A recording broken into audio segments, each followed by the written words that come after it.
Hello అందరికీ welcome back to my channel V V fun and vlogs. నేను మీ మయూరి. అందరూ ఎలా ఉన్నారండి? నేనైతే చాలా బాగున్నాను. మీరందరూ కూడా చాలా బాగుండాలని అయితే కోరుకుంటున్నాను. సో ఇవాళ మన వ్లాగ్ విషయానికి వచ్చేస్తే మేము మా విలేజ్కి దగ్గరలో ఉన్న మచ్చింద్ర స్వామి టెంపుల్కి అయితే వచ్చామన్నమాట. సో ఇది కొత్తగట్టు విలేజ్లో అయితే ఉంటుంది. మాకు దగ్గరలోనే చాలా ఫేమస్ అయిన టెంపుల్. ఎవ్రీ ఇయర్ ఇక్కడైతే బ్రహ్మోత్సవాలు జరుగుతాయన్నమాట శివరాత్రికి ముందుగా.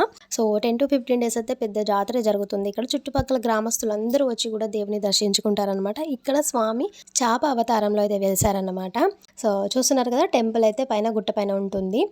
ఒక మచేంద్ర స్వామి టెంపుల్ అనే కాదు, పక్కకి శివాలయం ఉంటుంది, శివుడి టెంపుల్, అండ్ ఆ తర్వాత ఆంజనేయ స్వామి టెంపుల్ కూడా ఉంటుంది, అండ్ లోపల నరసింహస్వామి విగ్రహం కూడా ఉంటుంది. సో ఇదే ఫస్ట్ టైం నేను గుడి లోపలికి వెళ్ళి దేవుని దర్శించుకోవడము. ఇక్కడ దగ్గరలో ఉన్నా కూడా 5 years బ్యాక్ వచ్చాను, బట్ గుట్ట పైకి ఎక్కానే కానీ దర్శనం చేసుకోవడానికి అయితే కుదరలేదు అప్పుడు నాకు. సో చూస్తున్నారు కదా, పైనుంచి వ్యూ అనమాట. ఇక్కడ నుంచి మా విలేజ్ అయితే కనిపిస్తుంది, మొలగూరు గుట్ట అయితే కనిపిస్తుంది, చూస్తున్నారు కదా. సో ఇక్కడ అయితే స్వామివారు స్వయంభుగా వెలిశారు. సో ఇంతకు ముందు చూపించాను కదా మన కోనేరు స్టార్టింగ్లో, ఆ కోనేరులో అయితే దేవుడు వెలిసారని అయితే చెప్తుంటారు ఇక్కడ. ఇదైతే శివాలయం ముందున్న మండపం అనమాట, దేవుడికి కట్టిన మండపము. చాలా బాగా అయితే గుడి అయితే కట్టారు ఇక్కడ. మేము వచ్చింది లాస్ట్ డేస్లో అనమాట, అంటే జాతర ముగుస్తుంది అన్న 2-3 days టైంలో అయితే మేము వచ్చామన్నమాట. స్టార్టింగ్లో అయితే ఫుల్ రష్ ఉంటుంది ఇక్కడ. అండ్ ఇక్కడ ఎక్కడికి వచ్చినా కానీ పిల్లలకైతే ఇవి కంపల్సరీ కదా, మ్యాండేటరీ అయిపోయింది ఇప్పుడైతే. ఇంకా వాళ్ళకి ఏదైనా ఒకటి కొనిస్తేనే వాళ్ళు అల్లరైతే మానేస్తారు. మీరు కనుక మన ఛానల్కి ఫస్ట్ టైం అయితే, మన ఛానల్ ఇంకా చాలా వీడియోస్ ఉన్నాయండి, ఒకసారి వెళ్ళి చూడండి. అండ్ ఇక్కడ చూస్తున్నారు కదా, విగ్రహం అయితే ఎంత పెద్దగా కట్టారో. మచ్చేంద్ర స్వామి చాప అవతారంలో ఎలా అయితే వెలిసారో అది మనకి ఇక్కడ పెద్దగా విగ్రహం కట్టారు. మా ఇద్దరు పిల్లల్ని చూస్తున్నారు కదా, విగ్రహం ముందుట ఎంత చిన్నగా కనిపిస్తున్నారో అంత పెద్దగా ఉంటుందన్నమాట ఇక్కడ విగ్రహం అయితే. కిందికి ఎంత బాగా కనిపిస్తుందో గుట్ట కిందికి అయితే. విష్ణుమూర్తి అవతారాల్లో ఇది కూడా ఒక అవతారం అయితే చెప్తుంటారు. చూస్తున్నారు కదా, విగ్రహం ఆకాశాన్ని అంటినట్టుగా ఉంది. ఎంత కనుల నిండుగా అయితే ఉందో ఈ విగ్రహాన్ని చూస్తే చాలాసేపు మనసు ప్రశాంతంగా అయితే అనిపించింది అనమాట. అక్కడ కూర్చోడానికి కూడా మంచిగా గ్రీనరీ కూడా ప్లాన్ చేశారు, అంటే మంచిగా ఒక గార్డెన్ టైప్లో అయితే చేశారనమాట. చాలా మంచిగా అనిపించింది.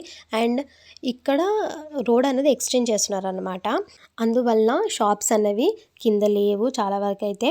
అప్పుడు జాయింట్ వీల్ ఇవన్నీ అయితే పిల్లలు ఆడుకునేటివన్నీ అయితే ఉండేవన్నమాట. అవన్న స్నాక్స్ లాంటివి ఇవన్నీ కూడా మొత్తం దారి పొడుగునా పెట్టారు. ఇప్పుడు రోడ్ ఎక్స్టెండ్ కావడం వల్ల పైనే షాప్స్ అయితే చాలా వరకు అయితే పైనే ఉన్నాయి, నేను చూసినంత వరకు అయితే.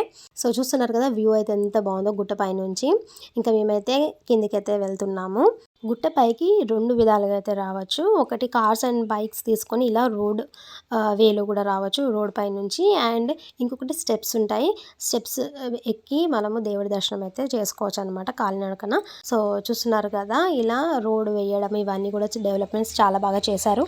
గుట్టకి మెట్లు చెక్కినట్టుగా ఉంటాయి అనమాట, ఆ మెట్లు ఎక్కి దేవుడి దర్శనం అయితే చేసుకుంటారు. గుట్ట చాలా పెద్దగా ఉంటుంది ఇది అయితే. చుట్టుపక్కల ఊర్లో వాళ్ళకైతే చాలా బాగా తెలుసు ఈ టెంపుల్ ప్రత్యేకత. అండ్ టెంపుల్కి వస్తూ ఉంటారు ఎవ్రీ ఇయర్. ఇక్కడికి వచ్చి ఇక్కడే వంట చేసుకొని నిద్ర చేసి వెళ్ళే వాళ్ళు కూడా ఉంటారు. ఇలా టెంపుల్స్కి వెళ్ళడం అంటే నాకు చాలా ఇష్టం అనమాట.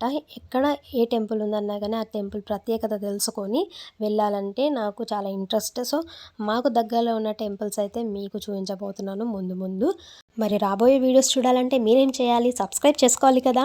సో సబ్స్క్రైబ్ చేసుకోండి, పక్కనే బెల్ ఐకాన్ ఉంటుంది, దాన్ని క్లిక్ చేయండి. దానివల్ల లేటెస్ట్ నోటిఫికేషన్స్ అయితే మీ దాకా వచ్చేస్తాయి. అండ్ మీ వాల్యుబుల్ కమెంట్ని కామెంట్ సెక్షన్లో యాడ్ చేయండి. వీడియోకి అయితే లైక్ చేయడం మర్చిపోకండి. ప్రతి ఒక్క టెంపుల్కి ఒక విశిష్టత ఉంటుంది, అండ్ దానికి ఒక హిస్టరీ ఉంటుంది, ఒక స్టోరీ అయితే ఉంటుంది అనమాట. సో అది తెలుసుకొని మనం వెళ్తే మనకి ఇంకా టెంపుల్లోకి వెళ్ళిన ఫీలింగ్ వేరే ఉంటుంది అనమాట. సో ఇలా తెలుసుకొని వెళ్ళడం అయితే నాకు చాలా ఇష్టం. నాలాగా మీలో ఎంతమందికి ఇష్టమో చెప్పండి. సో ఇదండి మన టెంపుల్ వ్లాగ్. నచ్చితే లైక్ చేయండి. అండ్ మరొక మంచి వ్లాగ్తో అయితే మీ ముందుకు వచ్చేస్తాను. Till then take care, have a nice day, keep smiling. Last వరకు చూసిన ప్రతి ఒక్కరికి thank you so much. Bye.